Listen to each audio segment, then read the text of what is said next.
I'm Gabriel Morency for Sports Interaction. We've got another great weekend of games, fights, races, and everything else in between. Let's start in the Windy Cities. The Chicago Blackhawks are heavy favorites over the Philadelphia Flyers. I understand why Chicago were favored. I don't understand why they're as heavily favored as they are. Philadelphia Flyers are a better team than the team that fell down 3-0 against the Boston Bruins. They're stacked up front. They're deep in the back. And say what you will about Michael Leighton. The guy's a real-life Rocky Balboa.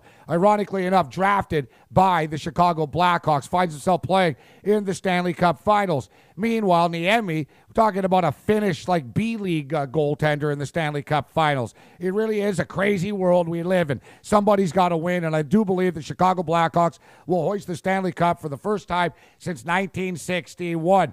Little bit of a strange numbers game here. 1961, the Chicago Blackhawks beat the Detroit Red Wings in the Stanley Cup Finals. They were led by, of course, Bobby Hull and Stan Mikita, who were 22 and 21 years old, respectively. What are the ages of Jonathan Toews and Patrick Kane? Well, yeah, you got it, the same as Bobby Hull and Stan Mikita when they won the Stanley Cup with the Chicago Blackhawks. There's our irrelevant stat of the week. I think Chicago wins. I think the number's too high. I think the value is with the Chicago Blackhawks to win the series in either 6 or 7 games, both paying in the plus 300 range. Either way, it's going to be a great series, and it really was an enjoyable playoff run in the National Hockey League. Now, the NBA, things are getting crazy. A pretty much uneventful NBA playoff run has, morphed into something pretty entertaining. Now, if the Orlando Magic are able to get it done on Friday night, I think they will become the first NBA team in history to come back from a 3-0 series deficit. But if ends and buts were candies and nuts, we'd all have a Merry Christmas, right? Boston, I believe, will get it done on their home floor. I'd like to see a Game 7 in this series, but I think that Boston is aware of what happened to their friends down the hall in the Boston Bruins. I like the Boston Celtics to close this series out. Phoenix, Los Angeles, it's been a lot of fun. I know that much. And I know that the over has been worth a repeated look. I'm going to be taking a look at a high-scoring game on Saturday night in the desert as well. Now, Saturday night is all right for fighting, baby. Las Vegas, Nevada will be the scene of the crime.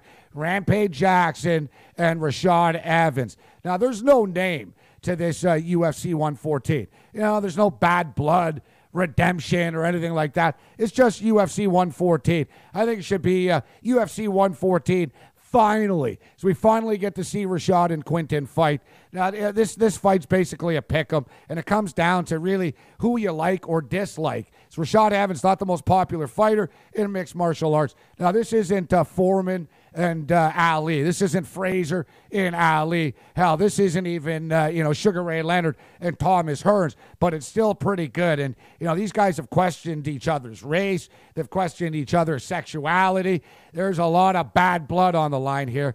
Me personally, I think Quinton Rampage Jackson will knock Rashad Evans out. Now, speaking of unpopular fighters, Michael the Count Bisping. And I think he's called the Count because he can count how many times he's been told that he sucks by mixed martial arts fans. Now, Bisping's not the most popular guy, but you got to give him credit. He is a tough guy. I'm surprised that he is as heavily favored as he is against a tough fighter like Dan Miller, and I think that Dan Miller will be worth a look. Now, speaking of worth a look, I don't know if you can be any more physically impressive than what Todd Duffy is. Yet, this isn't a bodybuilding competition. It's not a fitness competition. It's a fight, and we're going to find out if Todd Duffy can really fight against Mike Russo. He's heavily favored. I think that Duffy will be worth a look and sprinkle onto a couple of parlays.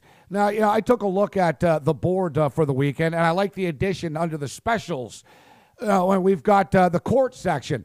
Although I was surprised to see how many days until Lindsay Lohan is incarcerated wasn't posted yet. Because, it's not a matter of if. It's only a matter of when Lindsay hits a bottle of Corona or something else and finds herself behind bars. But I did see some pretty good numbers as far as who's going to be singing at Simon Cowell's wedding. Well, I hope that it's all the participants and contestants over all the years from American Idol, so Simon Cowell's wedding can suck as much as that show did. I'm Gabriel Morency for Sports Interaction. May the winners be yours.